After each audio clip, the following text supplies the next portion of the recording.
It's that time of year again, where the weather starts to take a turn for the worst. I had to cancel my plans to go to the Grey Collieries with a forecast of thunder and lightning. But just 20 miles away, the forecast was much better in Laggan.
It was a great cycle along this Land Rover track, and after about 1 kilometre, the first Munro came into sight. My plan was to cycle the first few kilometres to the loch, and then if possible push the bike up to the fork off to the first Munro.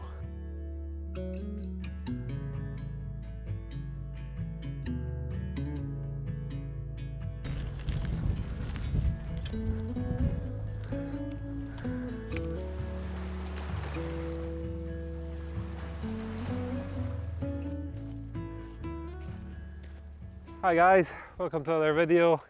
Today I'm in Laggan doing a bike and hike around a trio of Munros.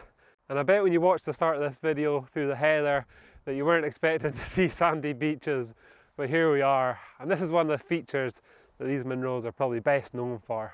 And the first Munro today is Beinn A'Chlachair. It looks like it's just straight up from here. I'm going to push my bike up the track a little bit so then I can just freewheel back down on the way back. The weather's been pretty unsettled for the past week, and we've actually had snow on top of Beinn A'Chlachair for the first time. So I think I might get wet. I've got the waterproofs packed just in case. So yeah, let's crack on with today's walk.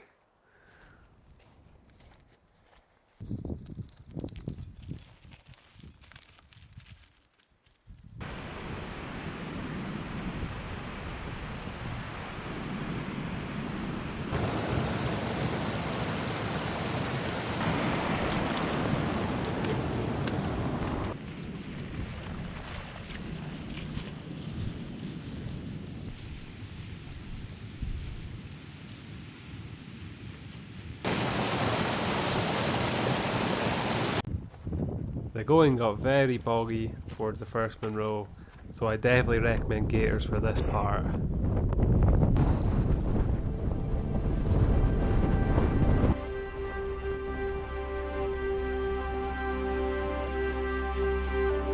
I quickly gained some height and was rewarded with these amazing views across the corrie.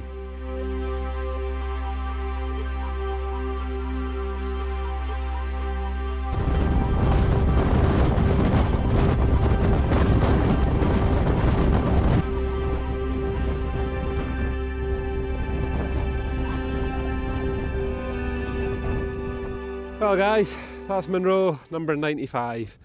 Beinn A'Chlachair, and my word, that is windy. I'm trying to keep it as low as possible to keep out of it for a wee while. At least going towards the next Munro, the wind's going to be at my back a little bit. And Beinn A'Chlachair means the Stonemason's Hill. And this is actually the highest Munro today. They actually step down from here onwards. There's great views from here, back down into Laggan, and I think the mountains behind are Beinn A'Chlachair, so I'll show you some of the views.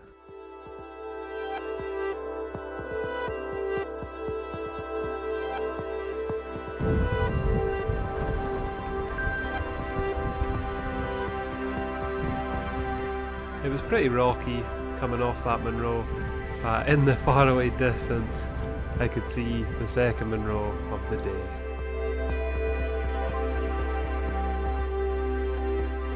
So we're about halfway to the second Munro now, and thank God that wind's died down a little bit.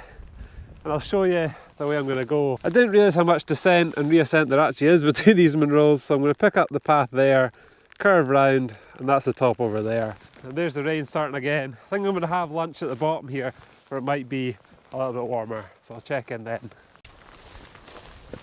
That's me at the lowest point between the two Munros, so I'm just going to get a bite to eat here while it's not so windy and the rain has disappeared for a minute or two.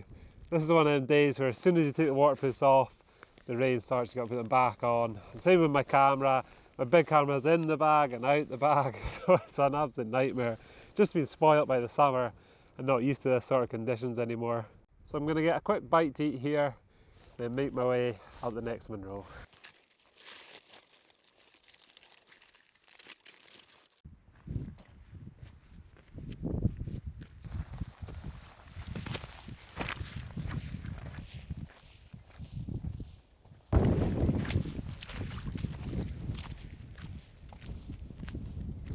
Nearly had a disaster. I left my gloves back where I was having lunch and I've had to run all the way back and get them. Not too far, but it's still eating into my time a little bit.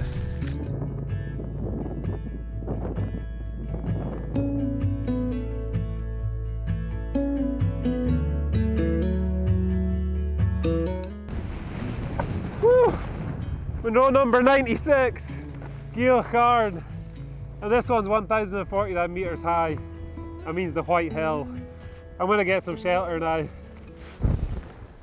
In case you couldn't hear me there, this is Geal Charn, which means the White Hill, and it's 1,049 metres high. It's a fair old slog from that other Munro, but at least the third one looks pretty close. There were some heavy showers on the way up here, so I didn't film too much. I'll show you some of the views from here over to Craigmeggy and down to Laggan.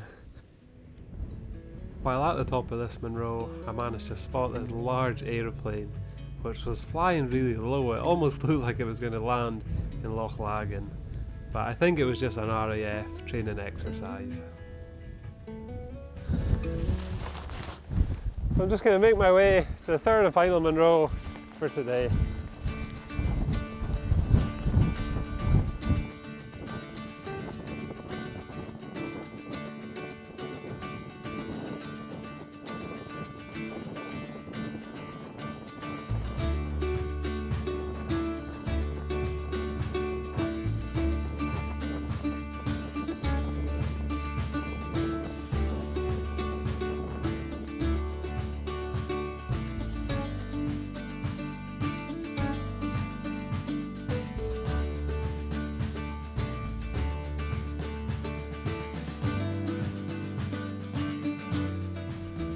After a little bit of a steep climb, I made it to the top of Creag Pitridh, which has a height of 924 metres.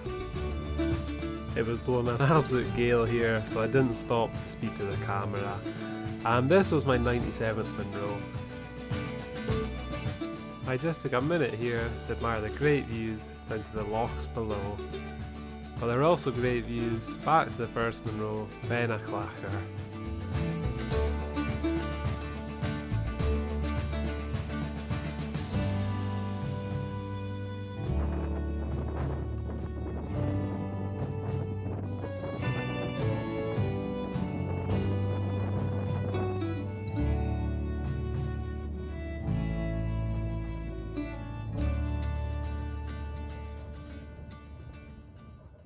It's always a relief to see your bike's not been nicked, and that hard work paid off this morning as I can now freewheel back down the hill, and I'll do my reviews down at the loch.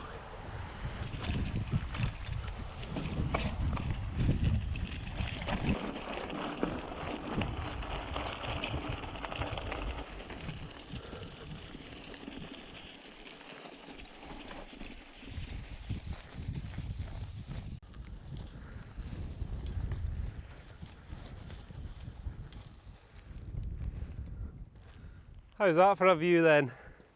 Almost tropical. Oh, what a day it's been. Stunning. This loch looks almost out of place here with all the moss and peat and bog that I've just encountered. It's been an amazing day today, I've really enjoyed it, and I haven't seen anyone else on the hills today. I think that's the first time that's happened on my Munro journey so far. I've had all 4 seasons today, including sleet, hail, rain, sun, and yeah, it's just been madness with the weather. But luckily now the sun's came out. So I better review these Munros out of 10 as I always do.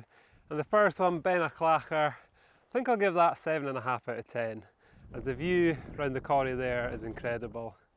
The second one, Geal Charn, that's probably my least favourite of the 3, so it'll get 5.5 out of 10. And the third one, Creag Pitridh, I actually really like that one. It didn't feel like a Munro, as it's a lot lower than the other 2, so I'll give that one a 7 out of 10. So I'm going to enjoy the sunshine here for a little bit longer and cycle back to the road. And I'm nearly at that 100 mark. It seems to be taking ages to get there, but I think in my next video I'm going to do a pair, and then for my 100th one I'll do a single one, so maybe 2 more videos. So that's it for this video. Hopefully you'll join me for some more Munros in the next one.